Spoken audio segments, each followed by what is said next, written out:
Votre chaîne de télévision panafricaine For You Télévision, une autre vision du monde.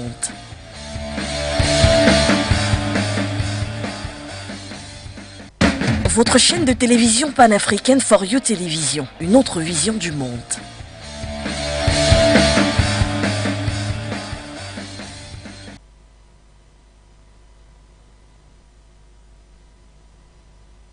Notamment que les autorités congolaises ont décidé d'expulser Vincent Karega, l'ambassadeur du Rwanda en RDC, et 48 heures après la position notamment des États-Unis de reconnaître l'implication du Rwanda dans le conflit à l'est de la RDC avec le soutien au mouvement M23, prenant position pour la République démocratique du Congo. Le président de la République démocratique du Congo, Félix-Antoine Tshisekedi Tshilombo, s'est donc exprimé envers la nation. Le chef de l'État a appelé à une mobilisation générale des uns et des autres. Il a d'ailleurs fait le serment de soutenir et de sécuriser son pays, l'un des principaux champs de bataille, quand il devait prendre donc son magistère. Depuis lors, il était question pour lui de pouvoir ramener la paix dans les zones où cette paix n'existait pas et consolider dans les espaces où cette paix existait déjà.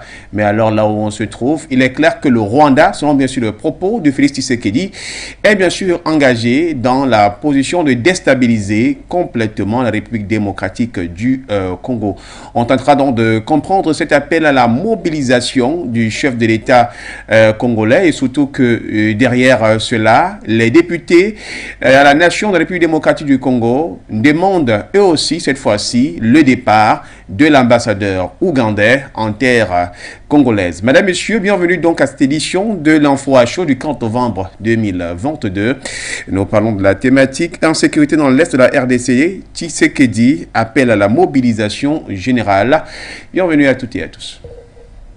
Votre chaîne de télévision panafricaine For You Télévision, une autre vision du monde.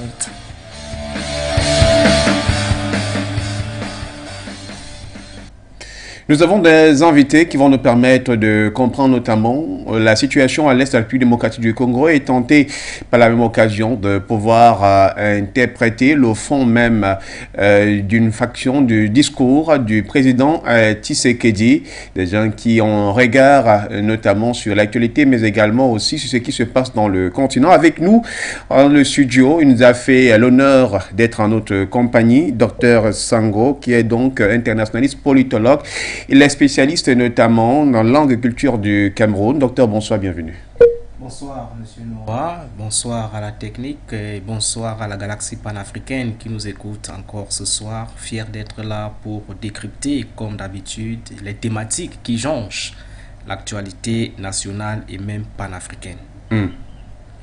Merci donc à vous. On nous signale que Souleymane Hamza, depuis la ville de Cotonou au Bénin, est également un habitué de nos émissions et puis de ce plateau. Il est consultant en problématique du terrorisme, spécialiste des questions de protection et de sécurité. Monsieur, bonsoir.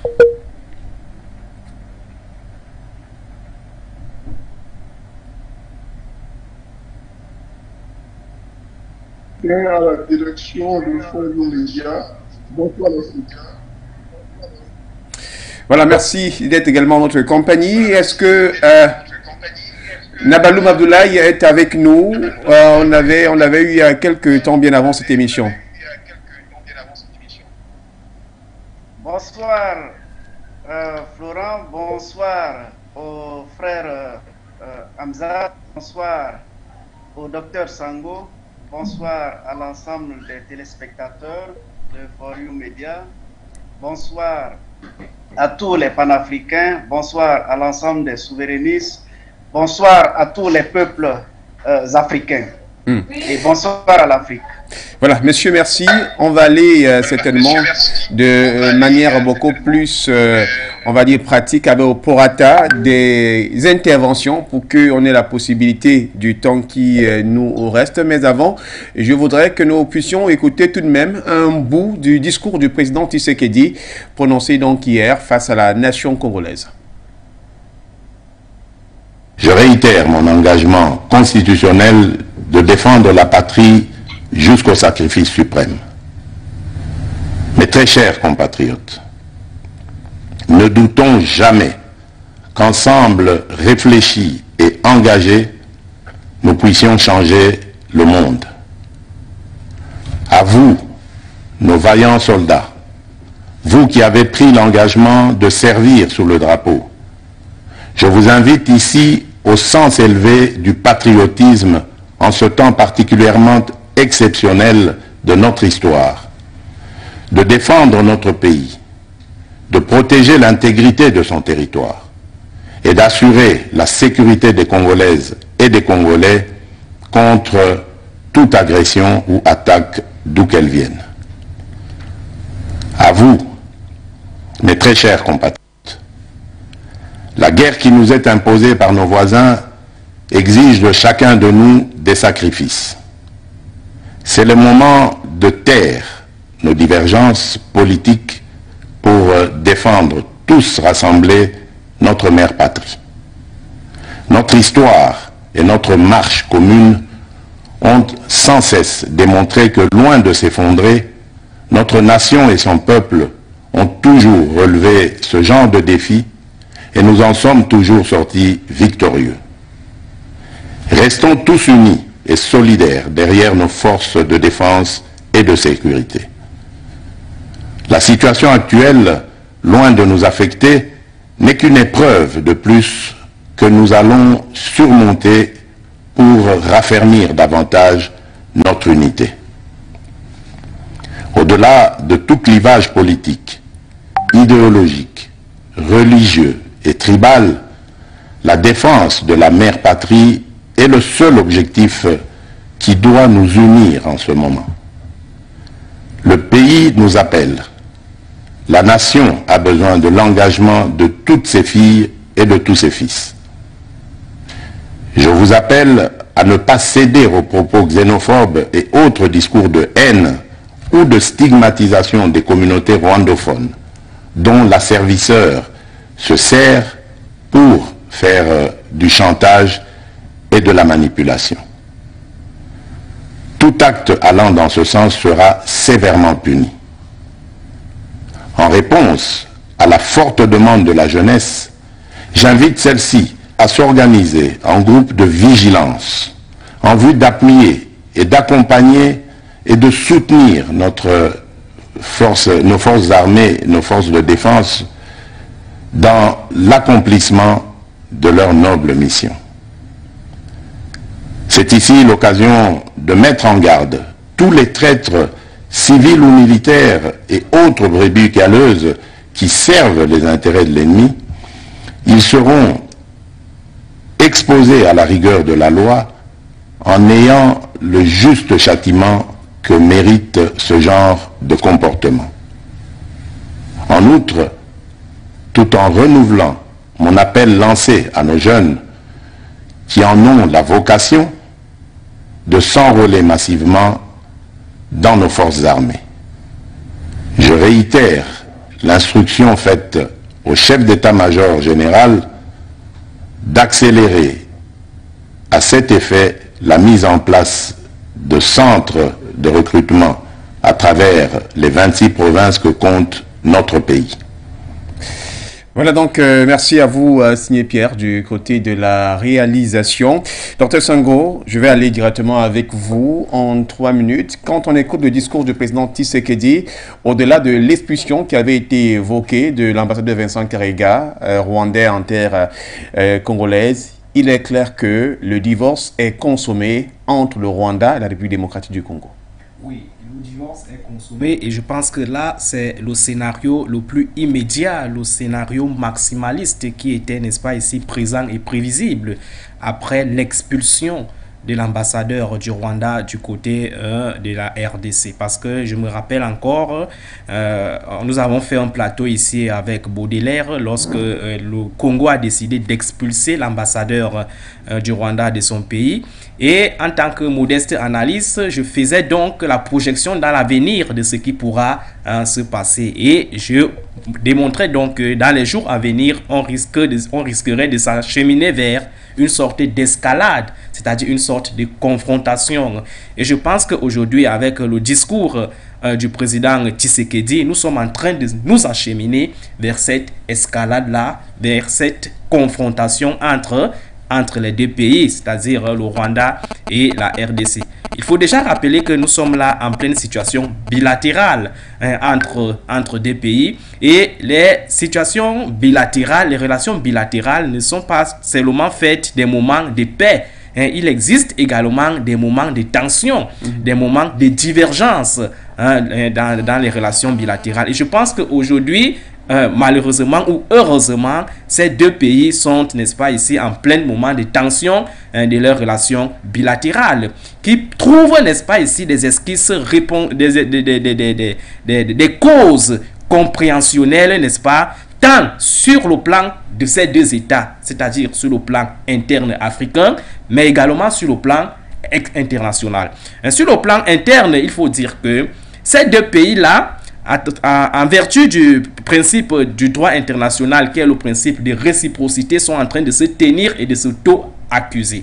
Au même moment que le Rwanda, la RDC accuse le Rwanda de soutenir le mouvement rebelle M23 dans son territoire, le Rwanda également se plaint de la RDC de soutenir le mouvement de libération du Rwanda du côté du Rwanda. Donc ces deux pays-là s'auto-accusent et se tiennent dans ces phénomènes-là. Donc dernièrement, le président rwandais, après l'expulsion de son ambassade, a fait une sortie pour dire que les militaires rwandais qui sont présents à la frontière congolaise sont là pour une sorte d'alerte. Vous voyez, lorsqu'il parle d'alerte, ça veut dire qu'il se prépare à une éventuelle attaque qui pourrait arriver à n'importe quel moment. Et vous vous souvenez que moi, je suis un internationaliste qui a développé une certaine méthodologie de lecture des relations internationales, la fameuse théorie DCN. Vous savez que pendant des décennies, ces deux pays-là, particulièrement le Rwanda, a nié catégoriquement qu'il était un acteur qui soutenait le M23. Donc, on a beaucoup plus passé le temps dans la situation de dénégation. La situation de dénégation, donc, a pourri et est en train de céder la place aujourd'hui à la confrontation. Et vous voyez que nous sommes en train de nous acheminer de cette confrontation avec des sorties épistolaires entre ces présidents.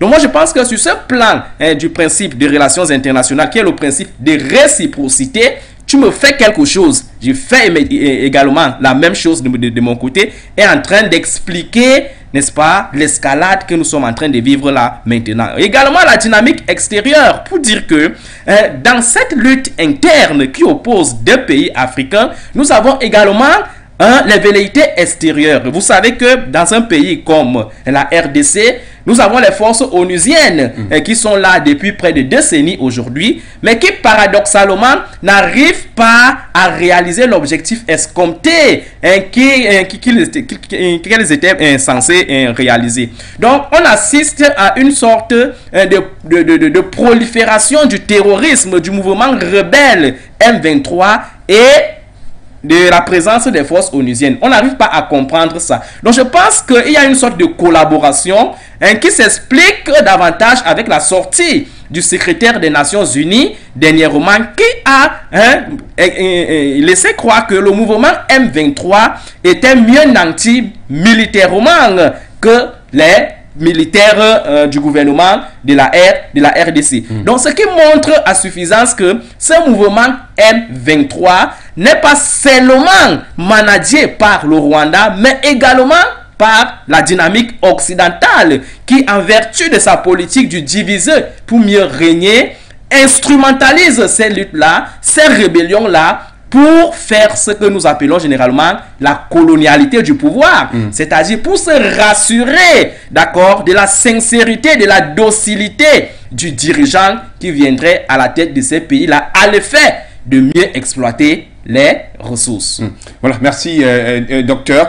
Souleymane Hamzat, je préfère prendre avec vous. Vous êtes un homme de terrain, du moins de par votre expérience constante en problématique du terrorisme, spécialisé des questions de protection et de sécurité. Le docteur Sango est en train d'évoquer justement l'aspect qui était très attendu à un moment donné de pouvoir passer. Est-ce que quand on voit le président Tshisekedi prononcer un discours qui est pareil, est-ce que c'est pour relever clairement à ces populations que nous sommes en temps de crise, en temps de guerre, allons à la bataille et que l'heure est grave. Ben écoutez, je vois, moi j'ai une autre lecture du discours. Parce que là, il parle des promesses de serment, il parle des appels aux forces armées, il parle il lance un appel à l'unité nationale au niveau de la classe politique, il parle d'un sursaut patriotique, il parle d'éviter n'est-ce pas, tous les propos xénophobes, sachant que le peuple congolais, il faut le dire, est un peuple violent. Vous voyez, ne serait-ce que les dernières manifestations frontalières entre les deux pays, et plus particulièrement au niveau du Congo. Il parle enfin des jeunes.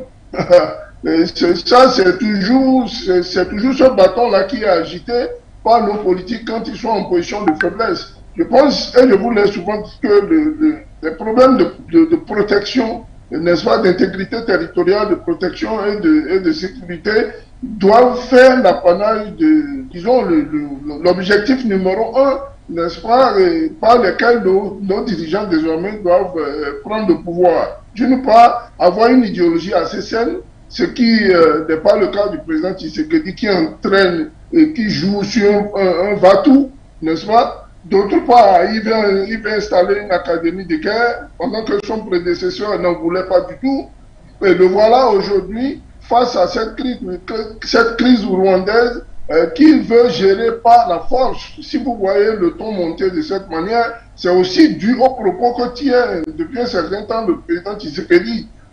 À tort ou à raison, le Rwanda non plus n'a le droit, n'est-ce pas, de se retrouver en terre étrangère dans le cadre de l'appui d'un mouvement rebelle comme le M23. Et qu'est-ce qui fait monter la tension? Je suis malheureux de voir que, n'est-ce pas, nos gouvernants ne font pas cette analyse dans la profondeur. C'est le dernier communiqué, là, des États-Unis qui donne raison à la RDC faisant de ce que le M23 serait supporté par les Rwandais.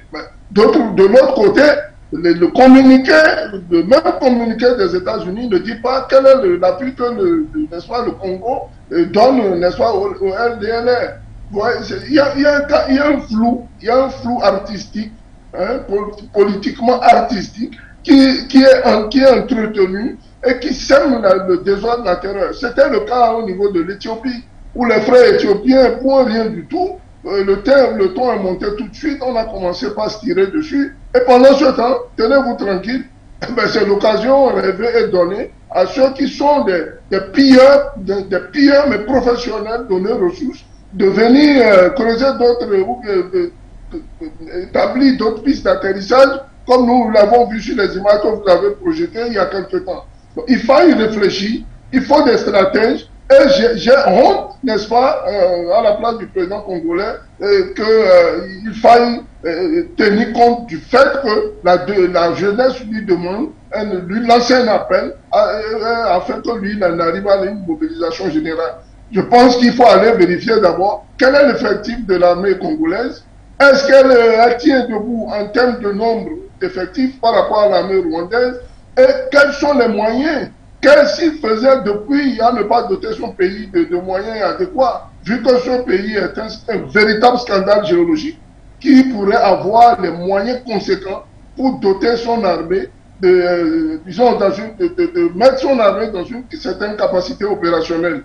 J'ai honte, je ne comprends toujours pas comment nos chefs d'État, une fois arrivés accéder au pouvoir, n'ont pas un plan méthodique, n'est-ce pas, de gestion des crises et éventuellement, de la mise en disponibilité et en opérationnalité de nos armées. Le dernier point avant de chuter, c'est celui de nos organisations sous-régionales. L'Union africaine, la SADC, s'il faut même venir du côté de l'Afrique de l'Ouest, la CEDEAO et autres, qui se taisent dans un silence de cimetière, qui attendent que le feu brûle pour venir jouer les pompiers. Franchement, l'Afrique est complètement à repenser à tout point de vue, politique, économique, politique, économique, socio-culturellement et culturellement, et voire même de manière géostratégique et militaire. Nabaloum Abdoulaye, on revient avec vous également dans le principe de 3 minutes. Cette mobilisation générale lancée par le président Tshisekedi pour faire affront donc au peuple rwandais ou sinon à la partie rwandaise selon lui qui mettrait à mal, et d'ailleurs cela corrobore avec les propos du porte-parole Ned Price des États-Unis tout récemment dans un communiqué. Arrive-t-elle au moment opportun cette mobilisation générale pour que sa population puisse prendre conscience, bien que lui prenne conscience de sa population? Souleymane Hamzat soulignait tout à l'heure qu'il ne fallait pas qu'il attende que les populations en parlent. Lui, en tant que garant, notamment, de la sécurité des biens et des personnes en RDC, devait disposer de beaucoup plus d'articulation ou bien d'autres moyens d'appui pour que nous n'arrivions pas à cette situation-là. Alors, merci. Je vais d'abord m'excuser auprès des téléspectateurs pour la qualité de la connexion qui n'est pas du tout bonne de mon côté. Alors, sur la question de la RDC, lorsque j'ai vu le thème, ça m'a rappelé également le cas actuel que nous vivons entre le Mali et puis le Niger. Ces deux pays frères, ces deux peuples africains, frères, frontaliers, mais qui, au regard de la géopolitique, connaissent des points de vue différents et n'arrivent pas à s'entendre, ou en tout cas n'arrivent pas à parler le même langage pour faire face à un problème qui est commun à eux, et notamment la question de l'insécurité. Et lorsque on parle du côté de la RDC et également du Rwanda, on a aussi les rebelles qui font la jonction entre les deux pays et qui créent effectivement cette désolation-là pour les populations. Donc, lorsque on met ces deux éléments sur la table d'analyse, on voit que ce qui a comme similitude, c'est premièrement la manipulation internationale, la manipulation de l'impérialisme, la manipulation du néocolonialisme, qui fait que ces deux pays frères-là n'arrivent pas à s'asseoir ensemble pour discuter des problèmes qu'ils connaissent. Autrement dit, quel que soit le différend, et la sagesse et la culture africaine dont on nous a enseigné, dont on nous a appris, ne méritent pas que on mette les populations dans cette situation de souffrance-là. Donc aujourd'hui, ce qui est en train de se passer entre le Rwanda et puis la RDC, c'est simplement cette manipulation, cette instrumentalisation, je le disais tantôt, cette persécution de la population congolaise et de la patrie du Congo au regard de toutes les ressources, au regard de toutes les richesses que ce pays-là possède. Alors, cette situation aussi montre à tel point, pour reprendre les propos du frère Hamzat, montre à tel point l'échec cuisant et l'échec direct que montrent les institutions qu'on nous chante à tout bout de champ, avec les grandes manifestations, avec les grands rassemblements. Aujourd'hui, on se rend compte que ces organisations que l'Union, ces organisations au plan africain, l'Union nationale et ses démembrements au plan régional ne sont que des caisses de résonance parce que elles ne sont pas des informations des populations aux préoccupations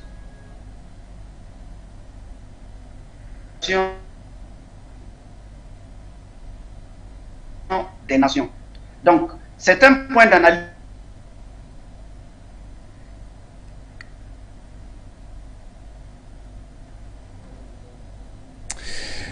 Des problèmes de connexion, il nous avait souligné cela, Nabaloum Abdoulaye, du côté donc du Burkina Ouagadougou, où la communication n'est pas du tout bonne, peut-être le temps pour que les choses se mettent en place bien.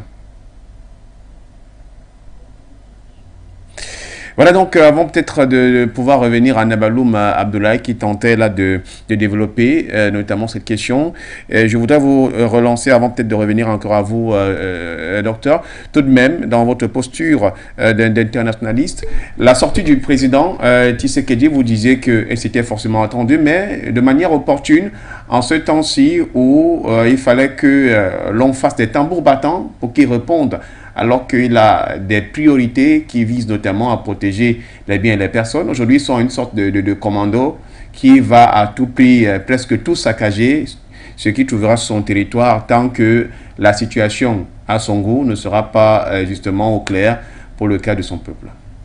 Oui, il faut dire que peut-être l'opportunité n'est pas du tout bonne pour ce discours de Tshisekedi, mais il est dans son devoir régalien et constitutionnel de protéger l'intégrité de son territoire.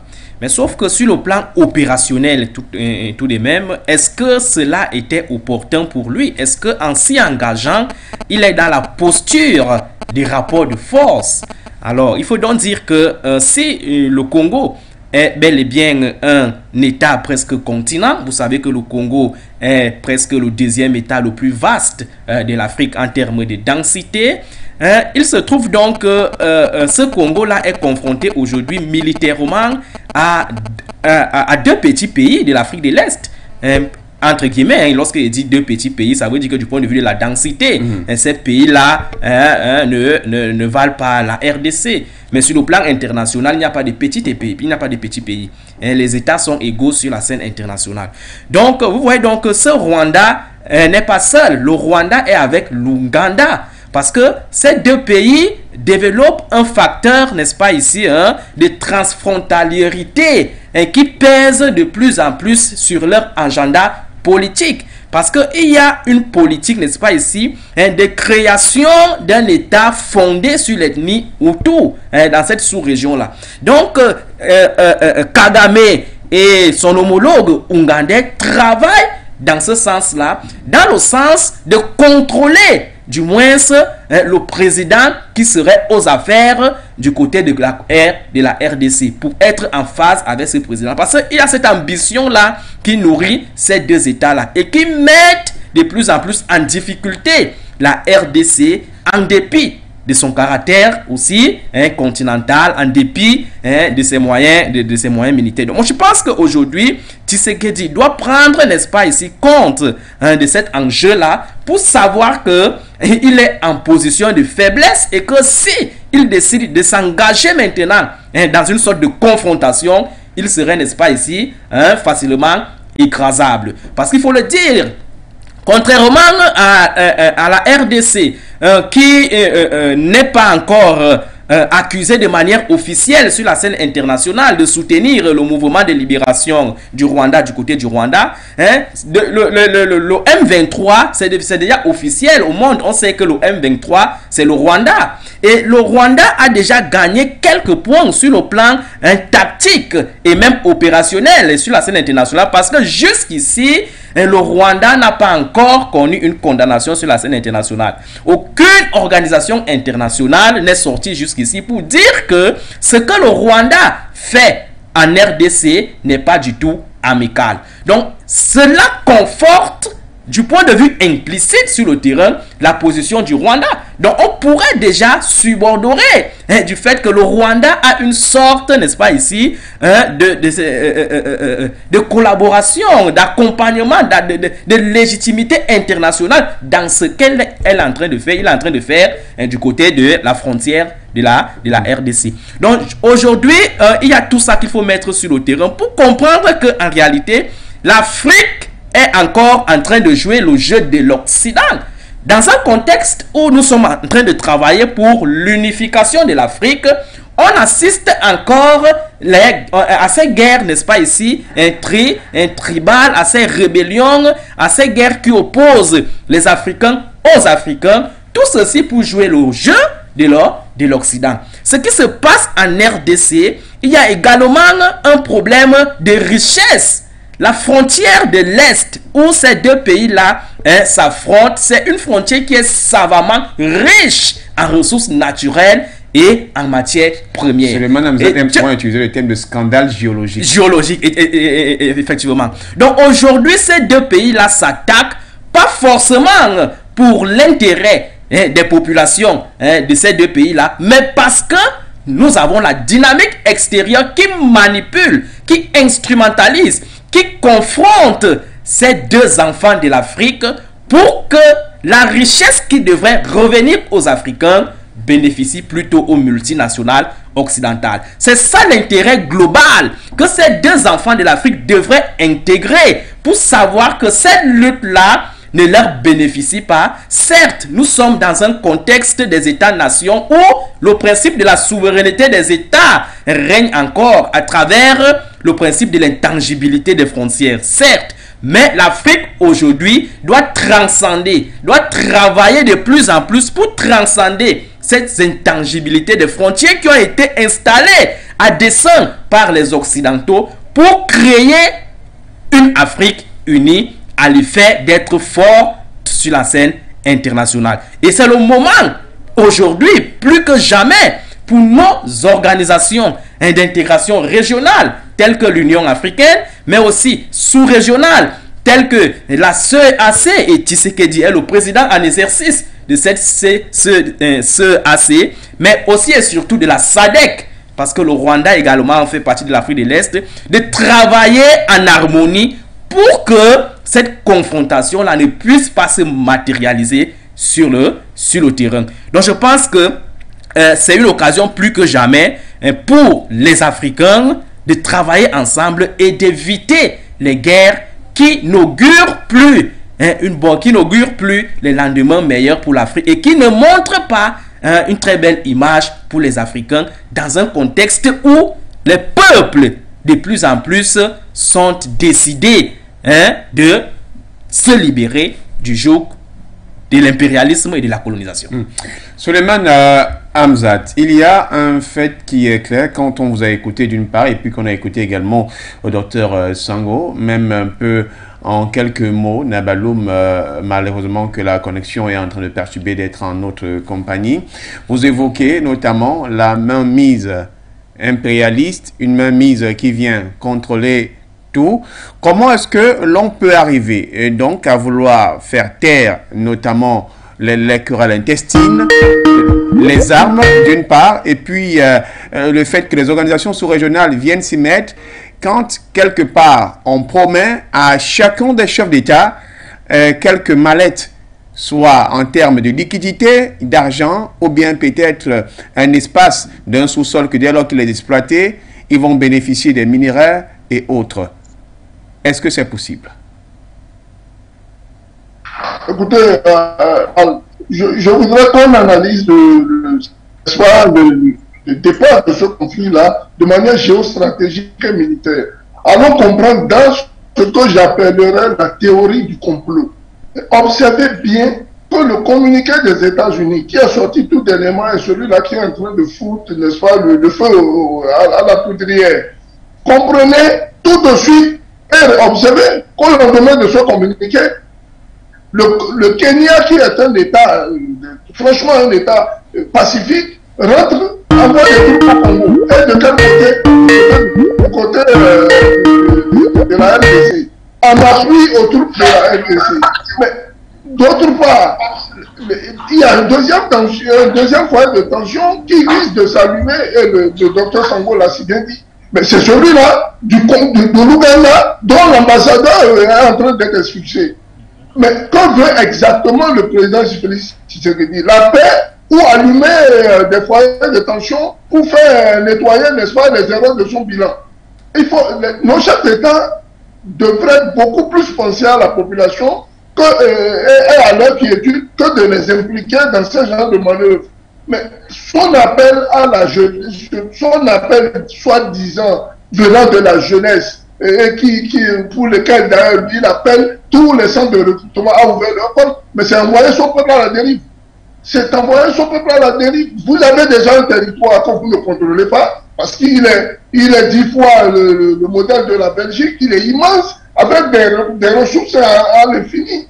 Mais d'autre part, quand vous vous n'arrivez pas, déjà que vous n'arrivez même pas à assumer la sécurité de votre intégrité territoriale, vous ouvrez d'autres vannes, n'est-ce pas, sur l'expulsion de voisins de pays, d'ambassadeurs de pays voisins, quitte à aller créer d'autres crises. Pensant que les Américains seront votre soutien, mais ils se trompent de cible. Ils se trompent de cible. Ce que je vous, cette émission resterait dans les annales de l'histoire comme étant une preuve. Le président Mobutu l'a si bien fait. Il était l'allié indescriptible, n'est-ce pas, de cette puissance-là, qui d'ailleurs à la dernière minute l'ont lâché tous. Et bien, le même Tshisekedi est celui-là qui veut créer une académie de guerre avec la France. Que veut-il exactement? Vendre son pays à l'Occident? Si tel est le cas, qu'ils le disent aux Congolais ouvertement. Si ce n'est pas le cas, les Congolais, permettez-moi de finir, les Congolais ont le droit, n'est-ce pas, à la quiétude, à l'intégrité de leur territoire et surtout à leur dignité. Ça fait près de 20 ans que le Kivu, Goma, tout ce que vous voyez là, est foudroyé par le M23. Les États-Unis même ont été incapables d'arrêter le leader du F-23, malgré la percée de la CIA dans la zone. Ils ont fait tout ce qu'ils ont fait. Le M-23 ressurgit maintenant en force et au port de Goma. C'est une honte. Nos chefs d'État, ils doivent réfléchir désormais autrement. Et arrêter de penser que il faut toujours la main de l'Occident pour pouvoir régler les crises en interne. Voilà, merci. C'était tout pour vous dire qu'on va vous relancer. On va d'abord au côté du standard. On nous signale des appelants. On commence d'abord avec Zafel, le tout premier qui s'est pointé depuis l'Allemagne. Zafel, en quelques 1 minute, 32 minutes, parce qu'il y a quelqu'un d'autre qui attend. Bonsoir, bienvenue. Ok, je serai rapide. Bonsoir. Je salue tous les techniciens. Je salue le docteur qui est sur le plateau avec vous. Et je salue vos invités. Moi, le plus souvent, les gens, comment dirais-je, j'ai pris l'émission en marche. Je n'ai pas écouté tout ce que les autres ont dit. Mais quand moi je vois la situation aujourd'hui au Congo, moi d'abord, je vais m'adresser aux Congolais. Voici un grand pays qui est riche. Vous perdez votre temps à chanter. Tandis que les gens viennent piller votre richesse. Vous êtes dans toutes les chansons. Regardez tout récemment. Vous avez organisé une fête dans un stade où il y a eu des milliers de morts. Tout ce monde assis partait à la frontière pour protéger vos biens. Il ne serait pas là aujourd'hui. Mais vous perdez votre temps à jouer de la musique, tandis que les gars sont en train de piller votre pays et vous êtes toujours dans la pauvreté. À quel moment vous allez vous réveiller pour savoir que vous avez une richesse sous vos pieds? Vous n'avez pas besoin de chanter pour avoir ce que vous voulez. Ça, c'est la moindre des choses. De deux, vraiment, moi je ne suis pas d'accord parce que c'est le même exemple qui s'est passé en Côte d'Ivoire. Au moment où on avait des difficultés avec les rebelles en Côte d'Ivoire, le Burkina, qui n'a jamais planté un pied de cacao, il était exportateur de cacao au Burkina. Ce sont les mêmes choses, ce sont les mêmes Africains. Quand tu as le problème dans ton pays, c'est là qu'ils profitent pour venir prendre ta richesse, pour aller braquer ça, pour dire que c'est pour eux. Non, moi je ne suis pas d'accord. Parce que le président congolais, quand il a pris le pouvoir, il perdait son temps à voyager, aller en Belgique, au lieu de protéger la population. Ça, c'est la moindre des choses. Arriver, tu savais qu'avant que tu arrives déjà, il y avait eu des problèmes comme à Kivu, que je ne connais pas bien, mais je voyais ça à la télévision, des gens mouraient là-bas. Tu allais prendre des décisions adéquates. Vous êtes des milliers, je ne sais pas si c'est 80 millions de population. Vous pouvez prendre des gens, appeler des gens sous le drapeau pour aller protéger ces gens-là. Mais le président était là, les gens mouraient nuit et jour. C'est maintenant qu'il voit qu'il va vers la fin de son mandat et qu'il ouvre ses yeux pour dire qu'il y a des voleurs qui viennent piller sa richesse. Moi, je suis désolé. Je suis désolé. Mais donc, c'est quelque chose que le Rwanda est en train de faire. Ça, c'est malhonnête. Hein? Un petit pays comme ça, tu viens et prendre les richesses d'un pays et tu es là, c'est comme si c'était pour toi. Et puis, tu es tranquille dans ta peau. Demain, quand les choses vont aller autrement, et on va dire, voilà, entre les Africains, ils sont en train de se pourchasser. Nous sommes tous des Africains, mais nous sommes tous des Africains. Chacun a son territoire. Donc, si tu veux prendre quelque chose de moi, tu peux me demander. Je suis ton voisin, je suis ton frère. Tu peux me demander que de venir braquer ma richesse et prendre ça pour développer ton pays. Ça, c'est malhonnête. Moi, je ne suis pas d'accord avec ça. Voilà. Merci. Merci à vous, Zafel Gadjoseli, depuis Yaoundé, capitale du Cameroun. Si vous êtes avec nous, bonsoir. Bonsoir, monsieur Noafo. J'ai dit monsieur Noafo, excusez-moi. Bonsoir, monsieur Noara. Bonsoir aux téléspectateurs de For You et à vos invités. Moi, je vais vraiment aborder dans le même sens que Zafel. Il a tout dit sur le plan local, mais moi, je le regarde sur le plan global de l'Afrique. Monsieur Noara, notre continent est le seul qui utilise des armes qui se sont tuées. Il utilise des armes fabriquées par les autres continents. Autrement dit, l'Afrique a préféré se mettre à jouir que de préparer d'abord sa sécurité. Tous les autres continents ont commencé d'abord par préparer leur sécurité avant d'entrer dans le siècle de la jouissance. Nous, les Africains, nous sommes entrés dans le siècle de la jouissance sans avoir préparé notre sécurité. Et j'en veux le plus à nos chefs d'État. C'est pour ça que j'aime souvent dire que l'ombre de Sankara ne flotte pas seulement sur le Burkina. L'ombre de Sankara flotte sur toute l'Afrique. Parce que la puissance de Sankara, c'est qu'il avait mobilisé toute la population pour faire le sankarisme. Il ne peut pas le faire tout seul. Or, nous avons des chefs d'État qui sont installés dans des palais dorés, complètement coupés de la population et qui empêchent même aux populations de manifester. Vous voyez, monsieur Noha, pourquoi je suis contre tout chef d'État qui empêche à sa population de manifester. Parce qu'une population qui manifeste, c'est une population qui est debout, qui est sur le pied de guerre, qu'on peut mobiliser facilement. Voilà la difficulté de M. Tshisekedi aujourd'hui, c'est qu'il a laissé les Congolais se décaper la peau, boire des alcools, danser et tout, et il veut les mobiliser. Ce n'est pas possible. On ne nourrit pas son poulet le jour du marché. C'est la même problématique dans tous les pays. Ici au Cameroun, nos parents nous ont dit qu'au temps d'Aïdio, la formation militaire était obligatoire. De manière que quand le pays a besoin de gens pour défendre le territoire, toutes ces personnes qui ont été formées militairement sont immédiatement mobilisées. Donc je dis encore une fois de plus, l'ombre de Sankara ne flotte pas seulement sur le Burkina, ça flotte sur toute l'Afrique. Et si l'Afrique doit s'en sortir, elle doit mobiliser tous ses enfants en permanence, c'est-à-dire formation militaire obligatoire pour toute la jeunesse et industrie de fabrication d'armes. Parce qu'il ne faut pas seulement penser aux armes en termes de fusées nucléaires et tout. Nous les Africains, nous avons des armes chimiques, mais d'une puissance que les Occidentaux ne peuvent pas imaginer. Je crois que si nous développons tout ça, nous serons prêts à faire face à tout problème venant de l'extérieur. Quand il s'agit avec nos voisins et tout, mais on peut s'asseoir.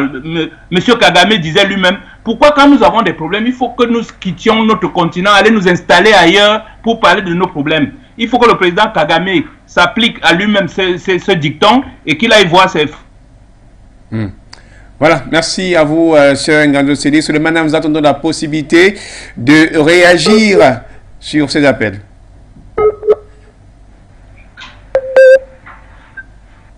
Avec Zerfel, je suis entièrement d'accord avec Zerfel, d'ailleurs, qui vient paraphraser les propos du docteur Sango qui parlait de géostratégie. Mais je voudrais toujours continuer dans le sens de l'analyse de la théorie du complot pour vous dire allez observer que les populations congolaises, la jeunesse dont parle le président Tshisekedi, s'était mis dans les rues pour réclamer l'arrivée de la Russie. La Russie qui avait en son temps répondu favorablement. Mais vous voyez du jour au lendemain qu'il y a une machine qui s'active de l'autre côté, du côté opposé, je vais parler des États-Unis, et qui va plus vite dans le cadre de la mise en œuvre des actions n'est-ce pas, de combat contre le régime rwandais qui d'ailleurs a des visées panafricanistes, il ne faut pas l'oublier. Je vous ai dit que l'or extrait, n'est-ce pas, l'or qui partait de Kigali entre-temps et qui était vendu du côté de l'Occident, le président Kagame a décidé d'installer une usine désormais qui traite l'or sur place et qui empêche que cette matière première n'aille dans les conditions où elle était achetée mais à volo. Aujourd'hui, il est question pour les deux États d'aller vers une discussion, comme ça ce fut le cas avec les Éthiopiens, nous avons d'ailleurs tenu une émission dessus, où il faille écarter, n'est-ce pas, de la discussion, ces fantomatiques, n'est-ce pas, les états de déstabilisation qui foutent le bordel, sèment la division, la terreur dans nos États. Et enfin dire que je ne comprends pas le fait que, elle a dit le dernier intervenant, qu'on veuille nourrir la poule le jour du marché. C'est pas maintenant qu'il faut se lever et demander à ouvrir les centres de recrutement. Ça se fait, mais gouverner, c'est prévoir quand même. Je parle bien sûr sous le contrôle de mon frère sur le plateau, le docteur Sango, qui est politicologue. Gouverner, c'est prévoir. Si vous ne prévoyez rien pour la sécurité, mais il souffrez que l'insécurité s'installe et c'est pas à la veille d'une guerre comme celle du Rwanda. D'ailleurs, à l'instar de l'Ouganda, de ces deux États-là, qui ont des armées redoutables, en matière technique. Ils sont très faits mais ils sont vicieux dans leur manière de faire la guerre. Donc, quand le président congolais arrête, n'est-ce pas, son zèle, qui ne se laisse pas embobiner par ceux-là qui ont pour mission de venir mettre les États, n'est-ce pas, à faire à ça, et surtout, qui ne plonge pas cette jeunesse-là, cette belle jeunesse congolaise qui a besoin d'aller de l'avant, qui ne la plonge pas dans les arbres de la guerre. S'il les met dans ce scénario, mais écoutez, au lendemain de la guerre, on verra bien ce qu'il fera de tous ces recrues-là. Docteur Sango, pour vous relancer, il est clair que vous allez prendre aussi en compte ce que les intervenants au téléphone ont eu à souligner. On va prendre le commentaire de Helha Ousmane Badamassi sur la page Facebook de Foy Media. Il dit Tshisekedi n'a pas la capacité de diriger la RDC. Il est devenu un valet des Occidentaux. Il va vendre à Villepille la RDC. D'ailleurs, lui, il est belge, grandi à Bruxelles. Son premier acte est d'inviter le roi de Belgique, petit-fils du grand criminel Léopold, qui avait massacré 10 millions des Congolais, organise en grande pompe l'articulation d'une dent de Lumumba sans pouvoir exiger la vérité sur son assassinat. La RDC a encore beaucoup de chemin à faire. Je voudrais vous poser la question au regard de ce qu'ont dit vos prédécesseurs. Est-ce que le président Tshisekedi n'a pas la maîtrise de la situation réelle de la République démocratique du Congo aujourd'hui dont il porte la destinée des populations? Ok, je pense que je suis mal placé pour juger si le président Tshisekedi a la capacité de gérer le Congo ou pas, parce que de toute façon, c'est aux Congolais que revient, n'est-ce pas, ici la décision de juger le président. Mais nous sommes ici pour faire les analyses objectives.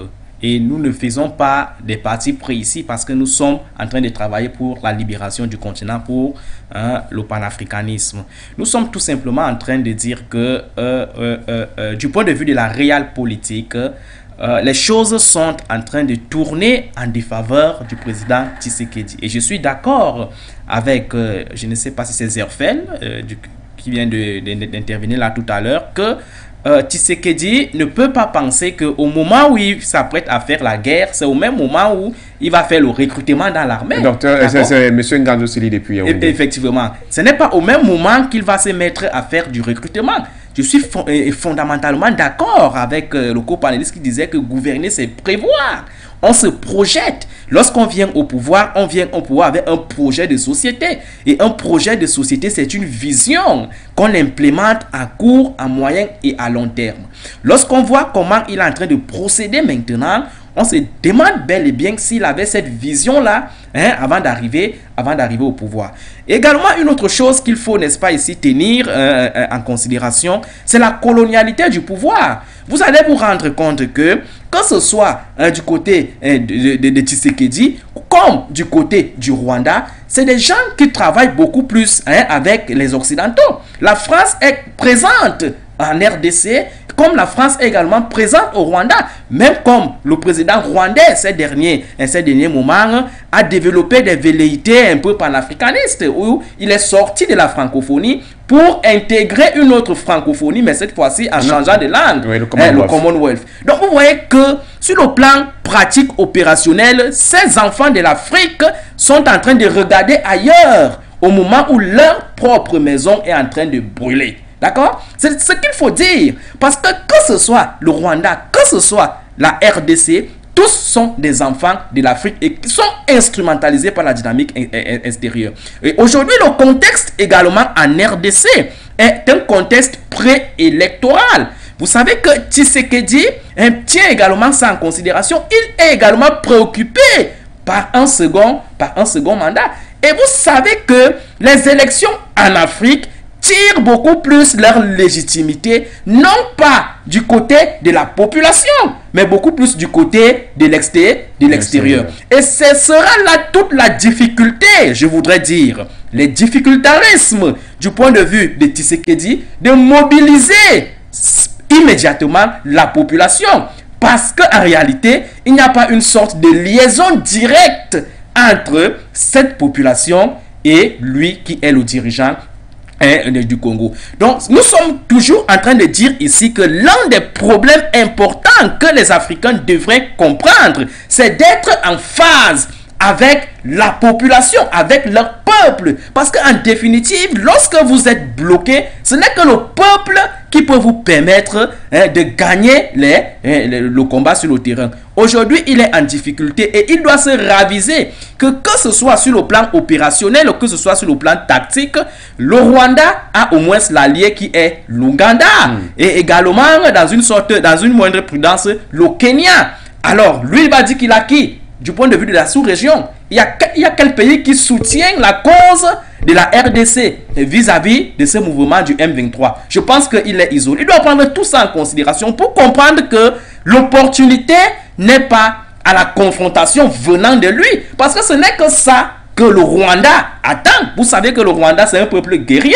C'est un peuple qui a connu le génocide. Et en tant que tel, c'est un peuple qui est prêt à une guerre à n'importe quel moment. Donc, nous n'appelons pas ici à la guerre, nous n'appelons pas ici à la confrontation, nous voulons tout simplement que ce conflit-là se résolve de manière pacifique. Et nous en appelons ici aux organisations d'intégration régionale et sous-régionale, fondamentalement l'Union africaine, mais aussi et surtout la CEAC et la SADC, qui doivent prendre le devant de cette affaire-là, considérer cette affaire-là comme étant une affaire urgente, pour que ces deux enfants de l'Afrique ne se confrontent pas physiquement et contribuer à la mort des Africains comme on l'avait vécu il y a 1000 ans aujourd'hui dans le processus de l'esclavage et du commerce triangulaire.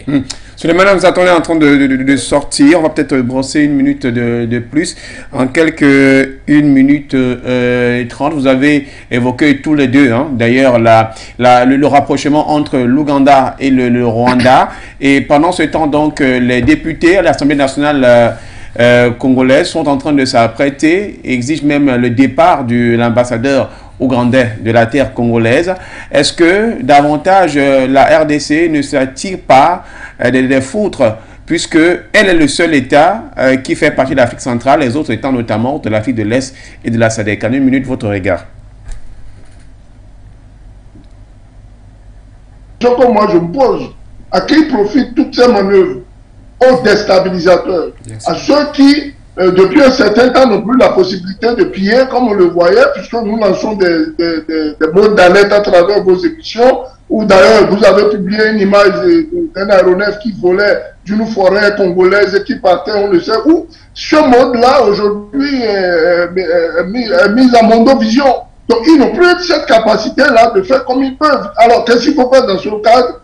Écoutez, allumer un foyer de tension, aller provoquer le voisin, d'ailleurs qu'on arme dans le silence et qu'on vient à la face du monde dire c'est lui, c'est lui, c'est lui, et voilà, le pays vacille. Et si les autorités congolaises ne prennent garde, mais ils vont plonger cette jeunesse-là, qui est désœuvrée, qui est manipulée, facilement manipulable d'ailleurs, dans le désarroi à travers ce type de recrutement à la va-vite. Sachant qu'un homme de guerre, c'est quelqu'un qui est recruté, entraîné pendant un certain nombre de temps et dont l'expérience est avérée en matière de guerre. Ils vont voir le peuple congolais à la boucherie et ce serait tant pis pour le Congo.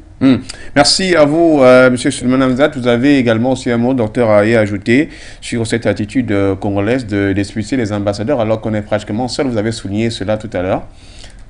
Oui, j'ai souligné cet aspect-là tout à l'heure pour que le président Tshisekedi comprenne que sur le plan opérationnel, il ne doit pas privilégier cette confrontation-là, cette attaque-là, lorsqu'il n'a pas les mécanismes, n'est-ce pas, appropriés sur le plan interne.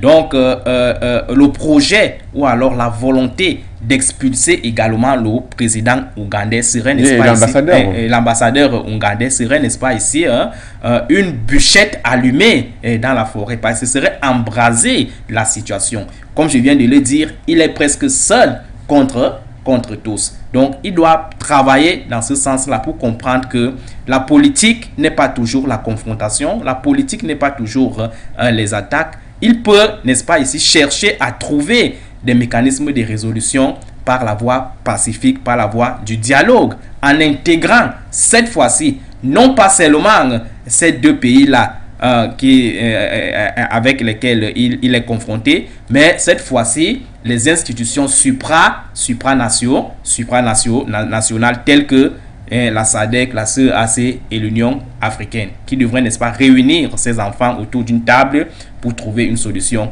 diplomatique. Voilà, merci à vous. Souleymane Hamzat, vous êtes notre compagnon. On vous dit merci pour votre contribution à ce programme qui nous a permis davantage d'avoir un regard sur les questions de problématiques en terrorisme et puis de protection et de sécurité. Moi, je vous remercie beaucoup. Merci pour ce genre de thématiques. Et invitons davantage la jeunesse africaine à travers votre chaîne à la participation, n'est-ce pas, des débats et éventuellement à la recherche de solutions en vue de permettre à nos chefs d'État d'avoir une lanterne. Merci. Merci mon copanéliste de plateau. Merci à vous, Dr Sango. Merci de la disponibilité que vous avez accordée en cette soirée du vendredi pour nous permettre d'avoir un regard sur l'actualité africaine. C'est moi qui vous remercie et je remercie également mes copanélistes et fondamentalement Hamzat. Mesdames, Messieurs, merci également de nous avoir suivis. L'Enfant H reviendra la semaine prochaine par la grâce de Dieu. Nous aurons le plaisir de nous retrouver demain lorsqu'il sera 8h30 GMT dans le cadre de votre avis compte de grand format du samedi. Restez en compagnie des programmes de For You Media Africa et For You Télévision Africa. Dans une vingtaine de minutes, ce sera le point sur l'actualité. Sikandombe sera au rendez-vous. Batengane sera là. Et encore plus, le docteur Sango, une fois de plus, viendra apporter le regard sur l'actualité au Sénégal entre Macky Sall et Ousmane Sonko. Le monde bouge d'Afrique aussi, figurez-vous que nous aussi. Au revoir. Votre chaîne de télévision panafricaine For You Télévision, une autre vision du monde.